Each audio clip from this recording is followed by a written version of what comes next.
मित्रों, किसी से प्रेम करने की कोई वजह नहीं होनी चाहिए, क्योंकि प्रेम तो सिर्फ प्रेम है। यदि वजह है तो वो प्रेम नहीं हो सकता। आपकी पसंद अवश्य हो सकती है। जय श्री कृष्ण मित्रों, फिर एक बार बहुत बहुत हार्दिक स्वागत है आप सभी का। मित्रों, आज हम बात करेंगे जिनका नाम अंग्रेजी के जे लेटर से शुरू होता है और मकर राशि है, उनके वर्ष 2025 के प्रेम संबंध और वैवाहिक संबंध के राशिफल की चर्चा करेंगे। मित्रों, ये वीडियो आप खुद के लिए भी देख व सुन सकते हैं, अपने मित्र या संबंधी के लिए भी देख व सुन सकते हैं। तो चलिए शुरू करते हैं। सबसे पहले बहुत ही संक्षेप में आपके स्वभाव की चर्चा कर लेते हैं। जे नाम वाले मकर राशि वाले लोग प्रेम संबंध के मामले में काफ़ी चतुर होते हैं। ये पहली मुलाकात में ही प्रेम में नहीं पड़ते। इनके लिए प्रेम काफ़ी महत्वपूर्ण है, जिसे ये सोच समझ कर ही करते हैं। अपने प्रेमी प्रेमिका या जीवन साथी का चुनाव आसानी से नहीं करते हैं। पहले उसके बारे में जानने का पूरा प्रयास करते हैं, क्योंकि ये दिल से ही नहीं दिमाग का प्रयोग भी करते हैं अपने साथी का चुनाव करने में। प्रेम के मामले में रिश्ते के प्रति काफ़ी ईमानदार और वफादार होते हैं। जीवन के हर सुख दुख में अपने जीवन साथी का साथ निभाने वाले होते हैं। भाग्यशाली जीवन साथी साबित होते हैं। जिससे भी प्रेम करते हैं उसके लिए अपना सब कुछ न्यौछावर करने के लिए तैयार रहते हैं। अगर इनका अपने साथी पर भरोसा टूट गया तो उससे दूर होने में भी देर नहीं लगाते।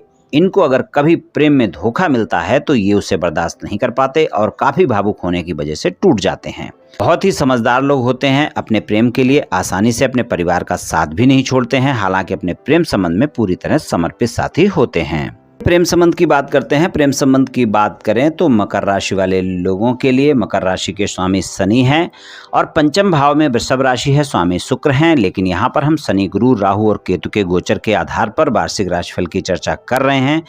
तो यहाँ पर हम शनि का गोचर देखेंगे। 29 मार्च 2025 तक शनि आपके वाणी के भाव में रहेंगे और उसके बाद वो तीसरे भाव में जाएंगे, फिर पूरे वर्ष वहीं पर रहेंगे।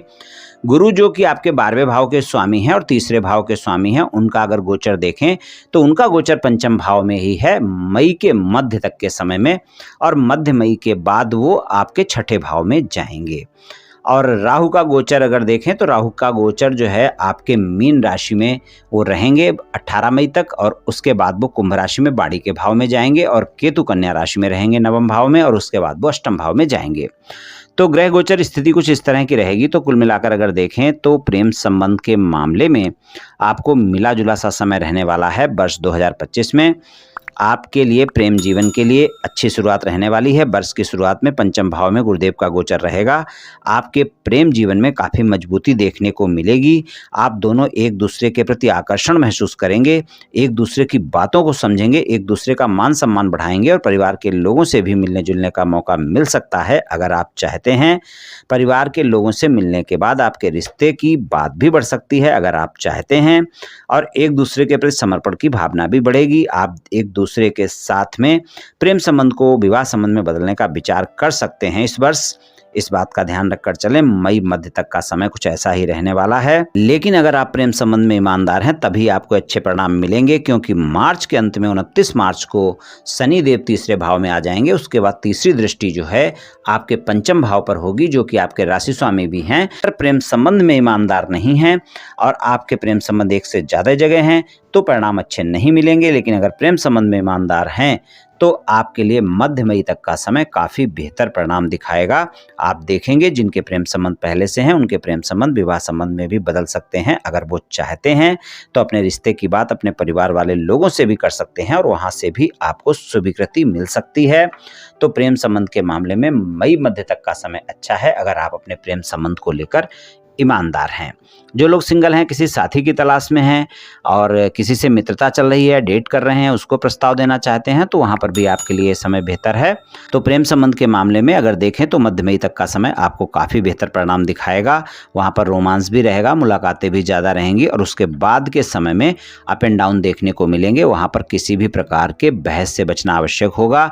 और ये भी ध्यान रखकर चलें कि 29 मार्च के बाद का जो समय होगा वहाँ पर आपका साथी पूरे वर्ष आपकी परीक्षा लेता रहेगा। प्रेम संबंध के मामले में अगर जरा सा भी आप पर शंका होती है तो बार बार आपके बारे में जानना चाहेगा। इस कारण वाद विवाद हो सकते हैं, इसलिए इस बात का ध्यान रखकर चलें। प्रेम संबंध में ईमानदारी रखेंगे तो ही आपके प्रेम संबंध वर्ष 2025 में अच्छे परिणाम दिखाएंगे।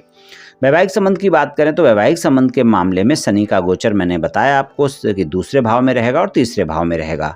तो वैवाहिक संबंध के मामले में भी अगर देखें तो गुरु का गोचर वैवाहिक संबंध के लिए भी बेहतर रहेगा। जब वो मई मध्य तक पंचम भाव में रहेंगे तो उनकी जो नवम दृष्टि है वो आपकी राशि पर बनी रहेगी और सप्तम दृष्टि एकादश भाव पर रहेगी और जो उनकी पंचम दृष्टि है वो नवम भाव पर रहेगी।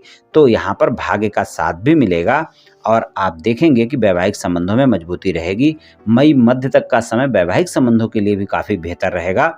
अगर जीवन साथी के साथ किसी भी प्रकार का कोई भी वाद विवाद चल रहा है तो उसे भी समाप्त किया जा सकता है, वहाँ पर भी अच्छे परिणाम देखने को मिलेंगे। और जीवन साथी के साथ कोई न कोई यात्रा भी हो सकती हैं और वो यात्रा होंगी तो वहाँ पर भी रिश्तों में मजबूती देखने को मिलेगी। और वैवाहिक जीवन की वर्ष की शुरुआत में आपको जीवन साथी के साथ संबंध अच्छे रहेंगे और मई के बाद का समय थोड़ा सा वाद विवाद से बचना होगा। आप और आपके जीवन साथी के मध्य में अहम का टकराव ना हो, इस बात का ध्यान रखना होगा। किसी भी प्रकार की बहस ना हो। आप दोनों के बीच क्रोध की अधिकता रिश्ते को बिगाड़ सकती है, इसलिए आप इन बातों का थोड़ा सा ध्यान रखकर चलेंगे तो फिर आपको वैवाहिक जीवन में अच्छे परिणाम प्राप्त होंगे। जो लोग विवाहित हैं उनके लिए भी मध्य मई तक का समय अच्छा है, शादी योग्य हैं, शादी करना चाहते हैं, रिश्ते की तलाश में हैं तो उनकी भी ये तलाश वर्ष 2025 में पूरी हो सकती है। और आप देखेंगे जे नाम वाले मकर राशि वाले लोगों की शादी की जो इच्छा रखते हैं और या फिर शादी की कोई बातचीत चल रही है तो वहाँ पर प्रयास करने पर आपको सफलता मिलेगी। तो मित्रों, ये राशिफल सामान्य राशिफल है, ये सभी जातकों पर पूर्ण रूप से प्रभावी होगा ऐसा संभव नहीं है क्योंकि आपकी जन्म कुंडली पर भी बहुत कुछ निर्भर करता है। आप सभी स्वस्थ रहें, आयुष्मान रहें, धनवान रहें, ऐसी मेरी श्री कृष्ण भगवान से प्रार्थना है। जय श्री कृष्ण, जय श्री राधे।